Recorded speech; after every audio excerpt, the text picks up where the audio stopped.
आप देख रहे हैं ज़ख्म मोहब्बत भाग 7। दीक्षा अपने कमरे में गुमसुम सी बैठी थी। चारों तरफ अंधेरा था। वैसा ही अंधेरा उसकी जिंदगी में भी हो गया था। कोई कसूर ना होते हुए भी वो सबकी नज़रों में कसूरवार हो गई थी। उसके कानों में अपनी मम्मी के कहे शब्द गूंज रहे थे, जिसने उसे अंदर तक तोड़ दिया था। उससे ऊंची आवाज में बात तक नहीं करने वाली उसकी मम्मी ने आज उस पर हाथ उठा दिया था। वो भी उसे गलत समझ रही थी। दीक्षा पूरी तरह हताश हो गई थी, लेकिन फिर भी कुछ सोचकर उसने अपने आंसू साफ किए और उठ खड़ी हुई। वो इस तरह हिम्मत नहीं हार सकती। वो बताएगी अपनी मम्मी को जो कुछ भी हुआ उसमें उसकी कोई गलती नहीं थी। कमरे से बाहर निकलकर किचन में आ गई। अंजना जी खाना बना रही थी। उसे देखकर उसने चेहरा फेर लिया। दीक्षा के चेहरे पर दर्द झलक आया। एक बार मेरी बात तो सुन लो प्लीज। आप जैसा सोच रही हैं वैसा बिल्कुल नहीं है। दीक्षा उनके पीछे चलते हुए बोली। मुझे कुछ नहीं सुनना है। तुम जाओ यहाँ से। तुम्हारे पापा ने देख लिया तो बेवजह सवाल करेंगे, अंजना जी ने बेरुखी से कहा। दीक्षा अपने कमरे में आ गई। वो अपनी ही माँ की नज़रों में गिर गई थी। ये सोचकर ही उसे बहुत तकलीफ हो रही थी। रात को अंजना जी अपने पति के कहने पर उसका खाना लेकर कमरे में आई तो दीक्षा को एक उम्मीद सी दिखी, लेकिन वो बिना कुछ कहे ही खाना रखकर जाने लगी तो दीक्षा ने उनका हाथ पकड़ लिया। मम्मी, एक बार मेरी बात तो सुन लो ना। मैं गलत नहीं हूँ। मैंने जानबूझकर आपको हर्ट नहीं किया है। प्लीज़ सिर्फ एक बार। वो रोते हुए बोली तो अंजना जी का दिल पसीज गया। उसने दीक्षा को एक मौका दिया तो दीक्षा ने बीते कुछ दिनों में हुई हर एक बात अंजना जी को बता दी कि कैसे चारू ने उसके ड्रिंक में कुछ मिलाकर उसके साथ धोखा किया। अंजना जी उसकी बात सुनकर दंग रह गई। उन्होंने कभी सोचा भी नहीं था कि चारू कभी ऐसा कोई काम करेगी। मम्मी, ये सब चारू की वजह से हुआ है। मेरी कोई गलती नहीं है। मैंने कुछ भी नहीं किया। वो रोते हुए बोली तो अंजना जी ने उसे गले से लगा लिया। दीक्षा इतने बुरे दौर से गुजर रही थी और उन्हें खबर ही नहीं। अंजना जी को सब अपनी कही बातों का अफसोस हो रहा था। वो कैसे अपनी ही बेटी पर इतना अविश्वास कर सकती हैं। बस अब रोना बंद करो, अंजना जी ने उसके आंसू साफ करते हुए कहा। मम्मी, आप मुझसे नाराज तो नहीं हो ना? दीक्षा ने उम्मीद से पूछा। किसने कहा कि मैं नाराज नहीं हूँ? तुमने इतनी बड़ी बात मुझे बतानी जरूरी नहीं समझी? क्यों दीक्षा? मैं डर गई थी मम्मी, और फिर पापा की तबीयत। मैं बताने की हिम्मत ही नहीं कर पाई। वो फिर से रोते हुए बोली। अंजना जी ने किसी तरह उसे चुप करवा कर थोड़ा सा खाना खिलाया और फिर अपने कमरे में आ गई।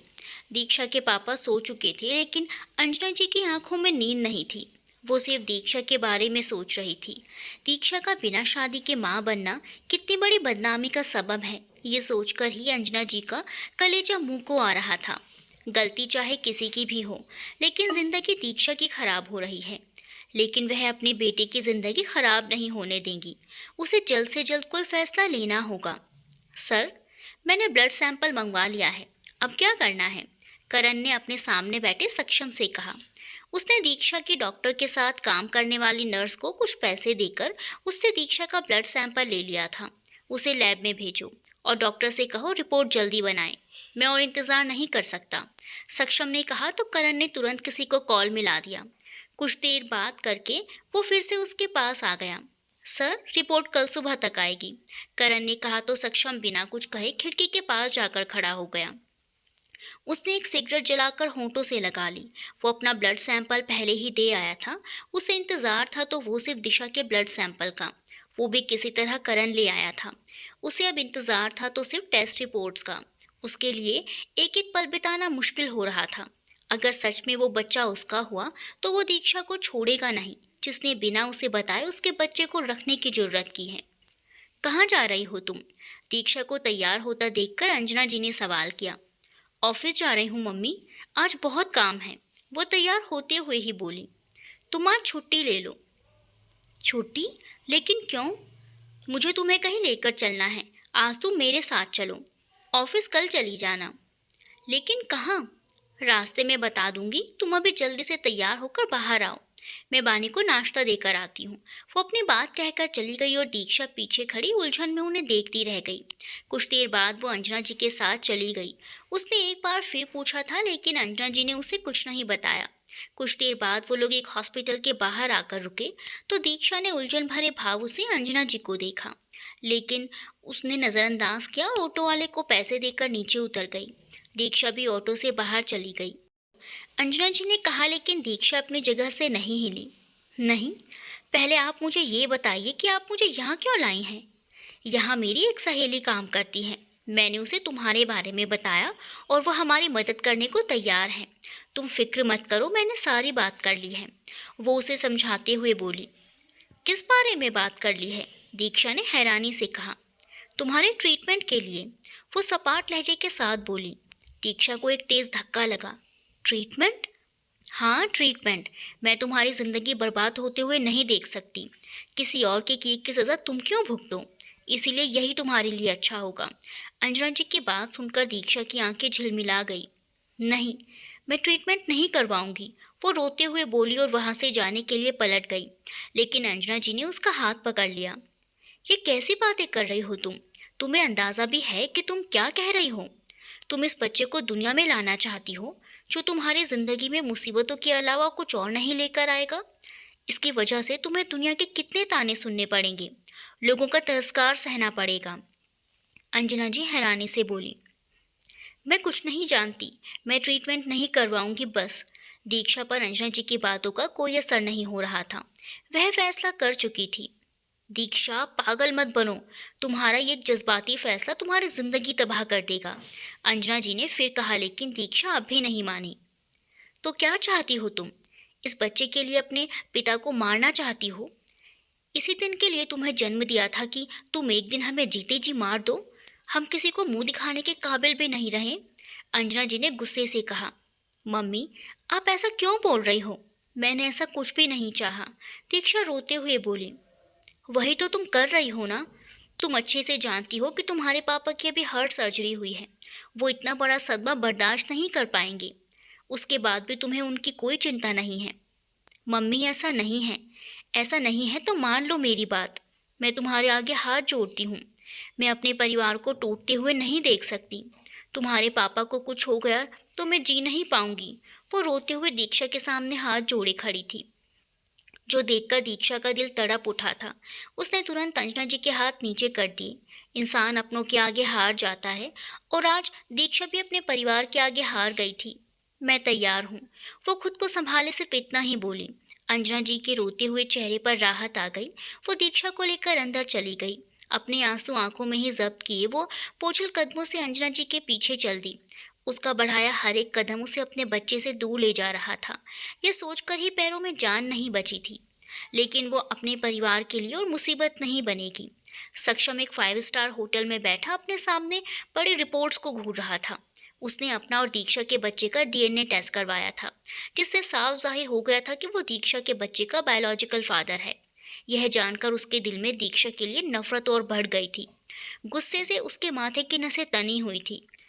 दीक्षा की हिम्मत भी कैसे हुई उससे इतनी बड़ी बात छुपाने की। अगर दीक्षा उसके सामने होती तो वह पता नहीं उसके साथ क्या कर बैठता।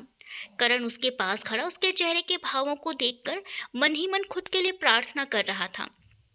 आगे सक्षम के गुस्से का सबसे ज्यादा उसे ही शिकार होना पड़ता था। उस लड़की से कहो अपना ट्रीटमेंट करवा ले, वरना मैं खुद नहीं जानता मैं उसके साथ क्या कर बैठूंगा। सक्षम बजाज को चीट करने की कीमत तो उसे चुकानी ही पड़ेगी। सक्षम गुस्से में चीखते हुए बोला तो करण अपनी जगह से हिल गया। साथ ही उसे हैरानी भी बहुत हुई थी। सक्षम गुस्सैल है, सनकी है, लेकिन इतना निर्दयी है कि अपने ही बच्चे को मारना चाहता है, इस बात का उसे अंदाजा नहीं था। तुम सुन रहे हो या नहीं? वो फिर चिल्लाया तो करण ने हड़बड़ाकर किसी को कॉल मिला दिया। कुछ देर बात करने के बाद फोन रखा। उसके चेहरे पर परेशानी और अफसोस के भाव थे। सर, हमें कुछ भी करने की जरूरत नहीं पड़ेगी, मिस दीक्षा भी हॉस्पिटल में ही है, करण ने कहा तो सक्षम के चेहरे पर एक साया आकर गुजर गया। शायद उसे खुद नहीं पता था कि वो आखिर चाहता क्या है। नजर रखो उस लड़की पर और कल की फ्लाइट बुक करो, मुझे कल यहाँ से जाना है। वो करण को बोलकर वहां से चला गया। करण ने एक ठंडी आह भरी और फिर अपना फोन निकालकर टिकट बुक करने लगा। दीक्षा डॉक्टर के कैबिन के बाहर अंजना जी के साथ खामोशी से गहरी सोच में खोई बैठी थी।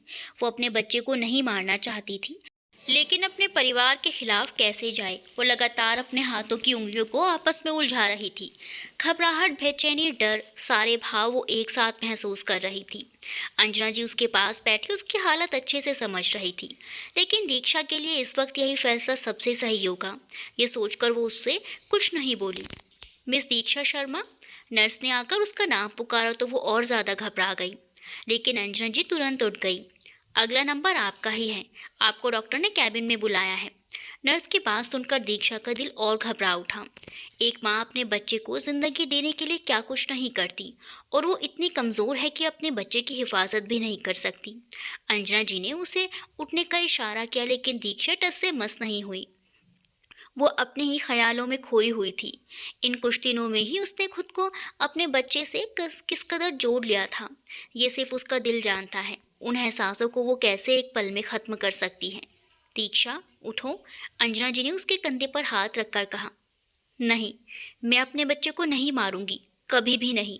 दीक्षा उठकर मजबूत लहजे में बोली। दीक्षा, तुम गलती कर रही हो, इससे तुम्हें कुछ हासिल नहीं होगा। अंजना जी सख्ती से बोली। मैं कुछ नहीं सुनना चाहती।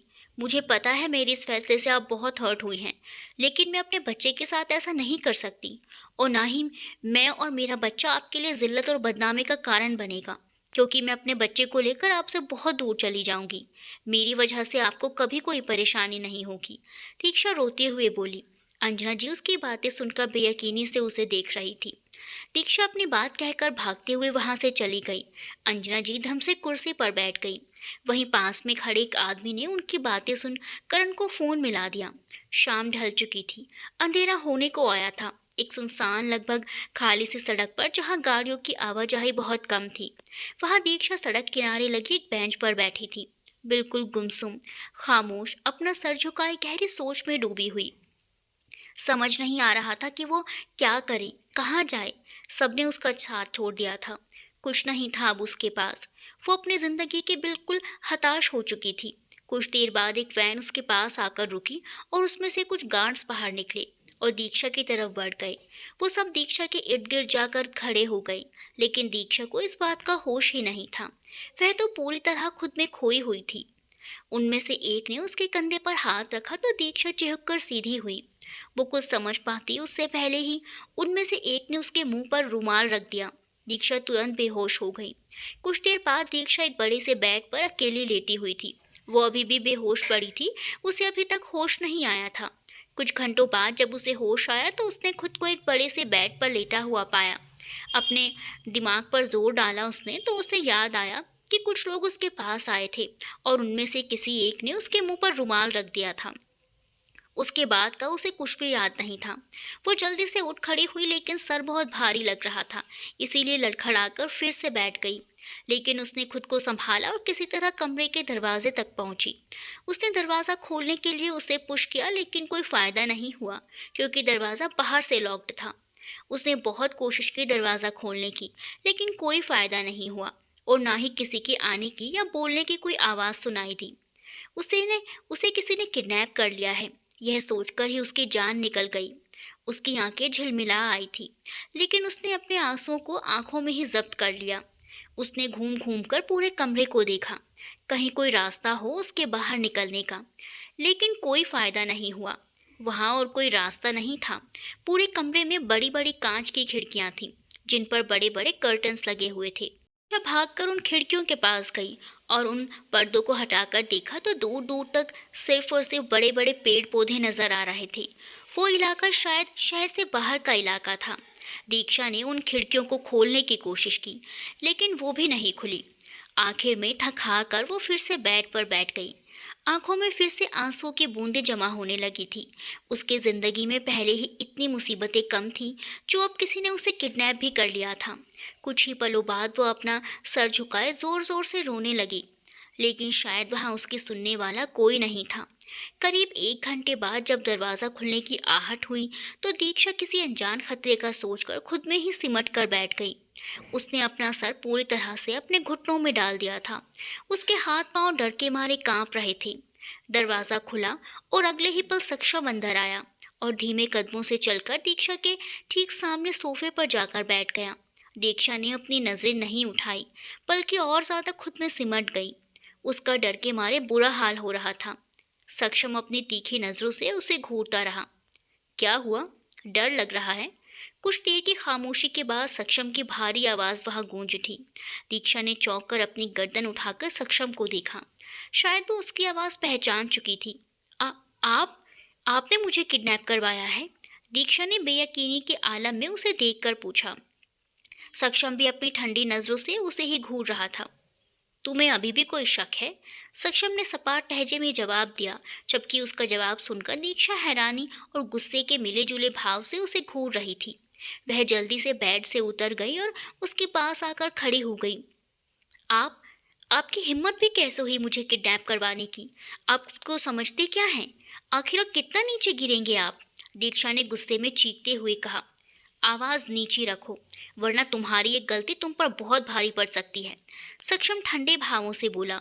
वो खुद के गुस्से को कंट्रोल करने की पूरी कोशिश कर रहा था। क्यों? क्या करेंगे आप? जान से मारेंगे मुझे, या फिर वही सब कुछ मेरे साथ भी करेंगे जो आपने आकाश के साथ किया था? बहुत मजा आता है ना आपको दूसरों की जिंदगियों के साथ खेलने में, लोगों की जिंदगी बर्बाद करने में। क्या बिगाड़ा था आकाश ने आपका जो आपने उसके साथ इतना कुछ किया? दीक्षा चीखते हुए बोली। उसकी बातें सक्षम के गुस्से को और बढ़ावा दे रहे थे, जबकि दीक्षा भी गुस्से में उसे घूर रही थी। मैंने अपनी जिंदगी में बहुत से घटिया लोग देखे हैं, लेकिन आप जितना गिरा हुआ और घटिया इंसान मैंने अपनी जिंदगी में नहीं देखा, जिसे खुद के अलावा और कोई नजर ही नहीं। दीक्षा भी कह ही रही थी कि सक्षम एकाएक खड़ा होकर उसके करीब आ गया। दीक्षा के आगे के शब्द उसके गले में ही अटक कर रह गए। वो उसकी इस हरकत पर दंग रह गई। सक्षम उसके चेहरे के बिल्कुल करीब था। अच्छा, अगर मैं इतना ही गिरा हुआ और घटिया इंसान हूँ, तो मुझ जैसे घटिया और गिरे हुए इंसान के बच्चे को तुम जन्म क्यों देना चाहती हो? वो अपने दांत पीसते हुए बोला तो दीक्षा की रीढ़ की हड्डी तक में सिरहन दौड़ गई। डर के मारे उसका गला सूख गया था। उससे कुछ बोलते ही नहीं बना। क्या क्या मतलब? दीक्षा के मुंह से बमुश्किल यह शब्द निकले। सक्षम उसके चेहरे के उठते हुए रंग को देखकर हल्का सा मुस्कुराया। मतलब ये कि तुम्हें अपना ट्रीटमेंट करवाना होगा। तुम्हें यहाँ लाने का मकसद भी यही है। कहते हुए उसने दीक्षा के चेहरे पर आए बालों को कान के पीछे कर दिया। दीक्षा उसकी बात सुनकर शॉक्ड रह गई। सक्षम तो उसकी सोचों से भी ज्यादा गिरा हुआ इंसान था। कितनी आसानी से अपने बच्चे को मारने की बात कह रहा था। दीक्षा ने गुस्से में एक जोरदार धक्का सक्षम को दिया तो वह उससे थोड़ा दूर छिटक गया, लेकिन दीक्षा की इस हरकत पर सक्षम का गुस्सा 7वें आसमान पर पहुंच चुका था। उसके माथे की नसें तन गई थी। उसे इतने गुस्से में देखकर दीक्षा का गला सूख गया। वो कुछ रिएक्ट कर पाती उससे पहले ही वो एकदम से उसके करीब आ गया। डर के मारे दीक्षा की जान सूख गई। सक्षम ने गुस्से में उसके बालों को कसकर पकड़ लिया था। दर्द के मारे दीक्षा ने आंखें बंद कर ली। तुम्हारी हिम्मत भी कैसे हुई मुझे धक्का देने की? तुम जैसी लड़की की इतनी भी औकात नहीं है कि वो मेरे सामने खड़ी हो पाए, और तुम मुझे नखरे दिखा रही हो। जानती भी हो इसकी कितनी भारी कीमत चुकानी पड़ सकती है तुम्हें। वो दांत पीसते हुए बोला। दर्द के मारे दीक्षा की आंखों में आंसू आ गए, लेकिन सक्षम को इससे कोई भी फर्क नहीं पड़ा। प्लीज़ मुझे छोड़ दीजिए। मैं आपको कभी अपनी शक्ल नहीं दिखाऊंगी, ना ही कभी आपके सामने आऊंगी। बस मुझे और मेरे बच्चे को छोड़ दीजिए। वादा करती हूँ आपसे बहुत दूर चली जाऊंगी। दीक्षा नम आंखों से बोली। लेकिन सक्षम पर कोई असर नहीं हुआ। अगर ये सिर्फ तुम्हारा बच्चा होता तो मुझे इससे कोई फर्क नहीं पड़ता, लेकिन एक गलती की वजह से ये मुझसे जुड़ा है, और मैं अपनी गलतियों को जल्द से जल्द सुधारने में बिलीव करता हूँ। इसलिए तुम्हारा ट्रीटमेंट आज होगा, इनफैक्ट अभी इसी वक्त होगा। इतना कहकर सक्षम ने उसके बाल छोड़े और उसका हाथ पकड़कर खींचते हुए कमरे से बाहर ले जाने लगा। दीक्षा लगातार चिल्लाते हुए उससे अपना हाथ छुड़ाने की कोशिश कर रही थी, लेकिन इस सब का कोई फायदा नहीं हुआ। वहां उसके सुनने वाला कोई नहीं था। सक्षम उसे कमरे से बाहर लेकर आया तो उसे हॉल में कुछ डॉक्टर्स खड़े दिखे। उन्हें देखकर ही दीक्षा की जान सूख गई। उसने पूरी ताकत लगाकर सक्षम से अपना हाथ छुड़ाने की कोशिश की, लेकिन कोई फायदा नहीं हुआ। सक्षम की पकड़ बहुत मजबूत थी। दीक्षा खुद को बहुत असहाय महसूस कर रही थी। Please leave me. मैं कभी आपको अपनी शक्ल नहीं दिखाऊंगी। प्लीज़ मुझे जाने दीजिए।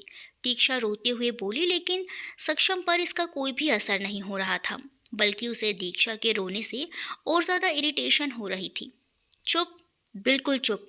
अब एक भी आवाज़ नहीं आनी चाहिए तुम्हारे मुंह से, वरना मुझे खुद नहीं पता मैं तुम्हारे साथ क्या कर बैठूंगा। सक्षम ने होठों पर उंगली रखकर उसे आंखें दिखाई तो वो चुप हो गई, लेकिन उसके सुबकने की आवाज़ पूरे हॉल में गूंज रही थी। डॉक्टर्स भी हैरान परेशान से एक दूसरे को देख रहे थे, लेकिन दीक्षा के ट्रीटमेंट का उन्हें एक अच्छा खासा अमाउंट मिलने वाला था। लेकिन कुछ दूर खड़े करण को दीक्षा के लिए बहुत बुरा लग रहा था, पर सक्षम के खिलाफ जाना उसके लिए बिल्कुल नामुमकिन था। दीक्षा तो शक्ल से ही बहुत इनोसेंट लग रही थी। हालांकि ये बात अलग थी कि सक्षम अपने गुस्से के आगे ये देख नहीं पा रहा था। खड़े क्या हो तुम लोग, लेकर जाओ इसे। मुझे जल्द से जल्द इस मुसीबत से छुटकारा चाहिए।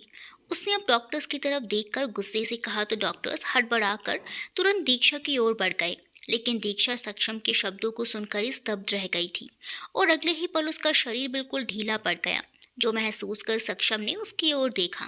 लेकिन तब तक बेहोशी के कारण उसकी आंखें बंद हो चुकी थी। सुबह से भूखी प्यासी और उस पर इतना मानसिक तनाव उसका शरीर झेल नहीं पाया। वो गिर ही जाती अगर सक्षम ने उसे कंधों से पकड़कर थामा ना होता। उसकी तरफ बढ़ते डॉक्टर्स तो अपनी जगह पर ही खड़े रह गए थे। करण और बाकी सब भी दीक्षा को बेहोश देखकर परेशान हो गए थे। सक्षम ने हैरानी से दीक्षा को देखा, जिसका सिर फिलहाल उसके सीने पर था, और अगले ही पल वो फिर से गुस्से से भर गया, क्योंकि उसके मुताबिक दीक्षा सिर्फ नाटक कर रही थी। तुम्हारा ये नाटक मेरे सामने नहीं चलेगा, इसलिए बेहतर होगा कि तुम चुपचाप से उठ जाओ।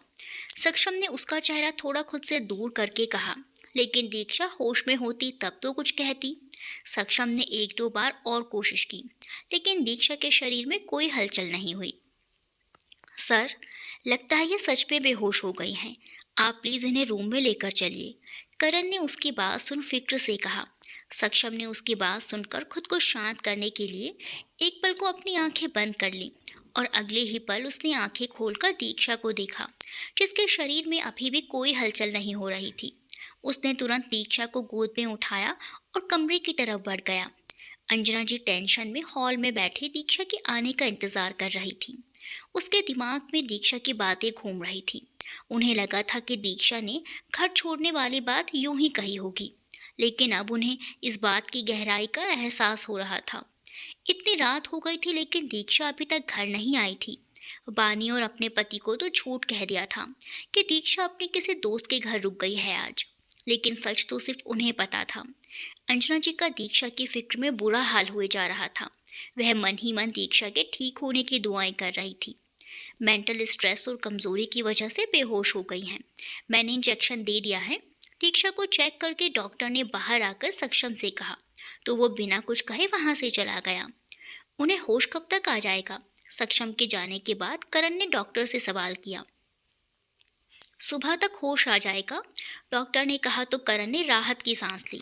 दीक्षा बेहोशी की हालत में बेड पर लेटी हुई थी। करण ने एक नर्स को उसके साथ रहने को कहा था, ताकि दीक्षा को कोई परेशानी ना हो। करण ने एक गहरी सांस ली और फिर सक्षम के कमरे की तरफ चल दिया। उसे दीक्षा के लिए खुद बहुत दुख हो रहा था, लेकिन वो जानता था कि सक्षम वही करेगा जो वो करना चाहता है। वो दरवाजे पर आकर खड़ा हुआ तो उसके उम्मीद के मुताबिक सक्षम अपने हाथ में जलती सिगरेट लिए गहरी सोच में डूबा हुआ था। फिलहाल मैं कुछ नहीं सुनना चाहता, गेट आउट। उसने नॉक करने के लिए हाथ उठाया ही था, लेकिन सक्षम ने पहले ही उसे रोक दिया। उसका सर्द रवैया देखकर करण की भी कुछ कहने की हिम्मत नहीं हुई। बोलते पांव लौट गया। अगले दिन जब दीक्षा को होश आया तो उसे सबसे पहला ख्याल अपने बच्चे का आया। वो एक झटके से उठकर बैठ गई। उसका हाथ सहसा ही अपने पेट पर चला गया। सक्षम की बातें याद आई तो उसकी आंखें आंसुओं से भर गई। क्यों हर कोई उसके बच्चे को मारना चाहता है? डोंट वरी, आपका बच्चा सेफ है। करण अंदर आते हुए हल्का सा मुस्कुराकर बोला। दीक्षा के पास पूरी रात रही नर्स ने जब दीक्षा को होश में आते देखा तो उसने तुरंत करण को इन्फॉर्म कर दिया था। करण भी तुरंत ही दीक्षा की तबीयत पूछने चला आया। कब तक? दीक्षा ने उसे देखकर सवाल किया तो करण का चेहरा फीका पड़ गया। उससे कुछ बोलते ही नहीं बना। अब कैसा फील कर रही हैं आप? डॉक्टर ने कहा है कि आप काफ़ी कमज़ोर हैं, इसीलिए आपको अपनी डाइट पर खास ध्यान देने की ज़रूरत है। करण ने उसके सवाल को इग्नोर करते हुए कहा, प्लीज़ मुझे यहाँ से जाने दीजिए, मेरा दम घुट रहा है यहाँ पर, मैं एक और पल यहाँ नहीं रुक सकती। मैं तो आप लोगों को जानती भी नहीं हूँ, मेरा परिवार मेरे लिए परेशान हो रहा होगा, प्लीज़ मुझे जाने दीजिए, प्लीज़। दीक्षा फिर से रोने लगी थी। करण उसे रोता देखकर टेंशन में आ गया था। उसे समझ नहीं आ रहा था कि वो दीक्षा को कैसे समझाए। अपनी ये सो कॉल्ड आंसू यहाँ वेस्ट मत करो, तुम्हारे इस इमोशनल ड्रामे का यहाँ कोई फ़ायदा नहीं होगा। सक्षम अंदर आते हुए बोला तो दीक्षा और करण दोनों की नज़रें उस पर चली गई। करण तो उसे देखकर तुरंत वहाँ से चला गया। सक्षम ने अपने कदम दीक्षा की ओर बढ़ा दिए, जो देखकर दीक्षा डर के मारे खुद में ही सिमट गई। डरता देख सक्षम के चेहरे पर अविल स्माइल आ गई।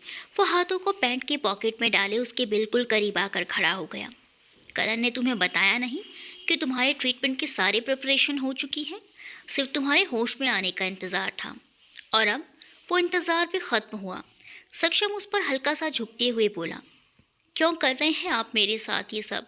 क्या बिगाड़ा है मैंने आपका? दीक्षा ने अपना चेहरा उठाकर उसे देखकर सवाल किया। तुम नहीं जानती क्या बिगाड़ा है तुमने मेरा? वो उस पर थोड़ा और झुक गया था। मेरे बच्चे को मारने का आपका कोई हक नहीं है, दीक्षा अब थोड़ा सख्ती से बोली। तो क्या तुम्हें हक है बिना मेरी मर्जी और मेरी इजाज़त के इस बच्चे को जन्म देने का? सक्षम उसकी एक बाजू पकड़कर उस पर लगभग पूरी तरह झुक गया था। उसका चेहरा दीक्षा के बिल्कुल करीब था, जो देखकर दीक्षा और ज़्यादा डर गई थी। सक्षम की सख्त नज़रें लगातार उसे घूरे जा रही थी। उसने तुरंत पलकें नीचे कर ली। तुम्हारी भलाई इसी में है कि तुम चुपचाप मेरी बात मानकर ये।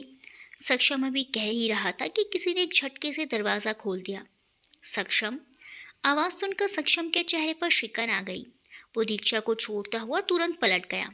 दीक्षा ने भी दरवाजे की ओर देखा। वहाँ एक बुजुर्ग सी महिला खड़ी थी। हल्के आसमानी रंग की सिंपल लेकिन महंगी साड़ी पहन रखी थी, जिसका पल्लू उनके कंधे पर था। हाथों में सोने के मोटे मोटे कंगन थे। सर में ज़्यादातर बाल सफ़ेद थे, जिनका बहुत सलीके से जूड़ा बनाया हुआ था। चेहरे पर नाराज़गी के भाव थे और वह सक्षम को देख रही थी। आप यहाँ क्यों आई? सक्षम ने फ्रस्ट्रेट होकर पूछा। क्यों? हम आपसे मिलने नहीं आ सकते? उस औरत ने सवाल किया तो सक्षम ने जवाब देने के बजाय चेहरा फेर लिया। हमारे साथ आइए, हमें आपसे बात करनी है, वो सक्षम से बोली और दीक्षा पर एक नज़र डालते हुए कमरे से बाहर निकल गई। सक्षम भी दीक्षा को घूरते हुए कमरे से बाहर चला गया। दीक्षा हैरान परेशान से उन्हें जाते देखती रही। ये हम क्या सुन रहे हैं सक्षम? हमें आपसे ये उम्मीद नहीं थी। वो दोनों सक्षम के कमरे में आए तो उस औरत ने नाराज़गी से कहा, आपको इन सब में पड़ने की कोई ज़रूरत नहीं है दादी, मैं सब हैंडल कर लूँगा। वो सपाट लहजे में बोला। कैसे हैंडल करोगे आप? अपने बच्चे को मार कर? बोलिए, वो औरत सख्ती से बोली। सक्षम ने अपनी आंखें मींच ली। उससे मेरा कोई रिश्ता नहीं है, उसे मुझसे मत जोड़िए। वो आंखें खोल उनकी तरफ देखकर बोला। सब कुछ आपके चाहने से नहीं हो सकता, ये बात आपको समझनी होगी। लेकिन मेरी लाइफ में सब कुछ मेरे चाहने से ही होता है। आपको समझाना हमेशा से ही बहुत मुश्किल रहा है, लेकिन इस बार आपको हमारी बात माननी होगी। कौन सी बात? सक्षम ने भवों को सिकोड़ कर पूछा। यही कि आप अपने बच्चे को मारने का ख्याल अपने दिमाग से निकाल देंगे, क्योंकि हम ऐसा नहीं होने देंगे। वो उसे देखकर दृढ़ता से बोली। मुझे वो नहीं चाहिए, ये बात आप अच्छे से समझ लीजिए। अपनी दादी की बात सुनकर सक्षम ने गुस्से से कहा। बहुत ज़िद्दी हैं आप, लेकिन हम भी आपकी ही दादी हैं। हम आपको ये गुनाह तो किसी कीमत पर नहीं करने देंगे, चाहे उसके लिए हमें कुछ भी क्यों ना करना पड़े। और क्या करेंगी आप? सक्षम ने उनको देख फ्रस्ट्रेशन के साथ पूछा। अगर आपने अपने बच्चे को नुकसान पहुंचाने की कोशिश की तो हम आपसे अपने सारे रिश्ते तोड़ देंगे, भूल जाएंगे कि आपका हमसे कोई रिश्ता भी है। वो कठोरता से बोले तो सक्षम बेयकीनी और हैरानी के भावों से अपनी दादी को देख रहा था। दादी, आप उसके लिए मुझे छोड़ने की बात कर रही हैं, जो इस दुनिया में है भी नहीं। मुझसे ज़्यादा प्यारा हो गया वो आपको? आपसे ज़्यादा तो हमें कोई भी प्यारा नहीं है सक्षम, आपके लिए ही तो जी रहे हैं अब तक, वरना तो। एक बार ठंडे दिमाग से सोचिए बेटा, उसके नन्हे कदम जब आपके जीवन में आएंगे तो आपके जीवन की सारी कड़वाहट दूर हो जाएगी, आपका परिवार पूरा हो जाएगा। उन्होंने प्यार से समझाने की कोशिश की। मुझे कोई परिवार नहीं चाहिए दादी। मैं और आप एक दूसरे के लिए काफ़ी हैं, बस। वो नफ़रत से बोला। ठीक है फिर, जो मन में आए वो करिए। हम कौन होते हैं आपको कुछ कहने वाले? जा रहे हैं हम अपने घर। हमसे मिलने की कोशिश भी मत कीजिएगा। आज से हम आपके लिए मर दादी! सक्षम गुस्से से चीख पड़ा था। एक ही तो कमज़ोरी थी उसकी और वो थी उसकी दादी। वो उनके बिना रहने के बारे में सोच भी नहीं सकता था। आपसे बहुत प्यार करता हूँ। इसी बात का फ़ायदा उठा रही हैं ना आप? उन्हें जाता देखकर सक्षम ने कहा तो वो रुक गई। हम बस आपको गलत करने से रोक रहे हैं। वो भी उसकी तरफ पलटकर बोली। सक्षम अब कुछ नहीं बोला। अब हम चलते हैं। किसी को बिना कुछ बताए यहाँ आए थे। सब फिक्र कर रहे होंगे। उम्मीद करते हैं आप एक सही फैसला करेंगे। वो प्यार से सक्षम के गाल पर हाथ रखकर बोली। सक्षम अब भी खामोश ही रहा। उन्होंने एक गहरी सांस ली और वहाँ से जाने के लिए मुड़ गई। और एक और बात, हमें इन सब के बारे में किसने बताया ये जानने की आप बिल्कुल कोशिश नहीं करेंगे। हमारी कसम है आपको। वो कुछ कदम चली और फिर ठहर कर बोली थी, जिस पर सक्षम ने अपनी मुट्ठियां भींच ली। उसकी दादी उसकी रग रग से वाकिफ थी। वो वहां से चली तो गई। सक्षम ने कमरे में मौजूद सारा सामान तहस नहस कर दिया। इन सब में उसने खुद को भी चोट पहुंचा दी थी, लेकिन उसका गुस्सा शांत होने का नाम नहीं ले रहा था। उसने जब अपनी दादी को यहाँ देखा था तो वो तभी समझ गया था कि वो यहाँ क्यों आई हैं, लेकिन उसे लगा था कि वो उन्हें समझा लेगा। लेकिन उसकी दादी ने उससे रिश्ता तोड़ने की बात कहकर उससे अपनी बात मनवाने पर मजबूर कर दिया। उसकी दादी उसकी सबसे बड़ी कमजोरी थी। वो उन्हें नाराज नहीं कर सकता था। लेकिन वो दीक्षा को भी अपनी जिंदगी में जगह नहीं देगा, कभी भी नहीं। दीक्षा कमरे में बेचैनी के साथ बैठी थी। उसे यहाँ से निकलना था, लेकिन इतने लोगों के बीच से वो निकले कैसे? उस पर अब उसने इतनी भी ताकत नहीं थी कि वो बेड से उठकर कमरे से बाहर तक भी जा पाए। उसका शरीर बहुत कमजोर हो गया था। दरवाजा खुलने की आवाज आई तो उसने उस तरफ देखा। करण अंदर आया। उसी के साथ एक नौकर भी था, जिसके हाथ में नाश्ते की ट्रे थी। इसे यहाँ रख दो और जाओ, करण ने नौकर से कहा तो वो नाश्ता रखकर तुरंत चला गया। ये पी लीजिए, आपको इसकी ज़रूरत है। करण ने जूस का ग्लास उठाकर दीक्षा की ओर बढ़ाया, लेकिन उसने लिया नहीं। उसे डर था कि कहीं लोगों ने उसमें कुछ मिला ना दिया हो। फिक्र मत कीजिए, ये सिर्फ एक ऑर्डिनरी सा जूस है। किसी ने इसमें कुछ नहीं मिलाया, वो मुस्कुराकर बोला। वो शायद दीक्षा का डर भांप चुका था। उसने आंखों से ही उसे लेने का इशारा किया तो दीक्षा ने झिझकते हुए ग्लास ले लिया। थैंक यू, दीक्षा धीरे से बोली। आप इसे पीजिए और फिर ये नाश्ता भी खा लीजिए। मैं चलता हूँ, करण ने नाश्ते की ट्रे की ओर इशारा करके कहा और फिर चला गया। दीक्षा ने मुश्किल से आधा ग्लास जूस पीकर उसे रख दिया। अपने बच्चे की फिक्र में उसकी तो भूख प्यास ही मर गई थी। उसे बस किसी तरह यहाँ से निकलना था, लेकिन अगर वो कुछ खाएगी नहीं तो यहाँ से भागने की एनर्जी कैसे मिलेगी? यही सोचकर उसने थोड़ा सा खाना खा लिया। थोड़ी देर बाद वो बेड से उतरी और कमरे से बाहर निकल आई। चारों तरफ एक सरसरी तौर पर देखा, लेकिन उसे कोई दिखा नहीं। उसने राहत की सांस ली और मेन गेट की तरफ कदम बढ़ा दिए। वो अभी दरवाजे तक पहुंची ही थी कि किसी ने आकर उसका हाथ पकड़ लिया। दीक्षा चौंक उठी। उसके पांव डर के मारे वहीं जम गए। To be continued.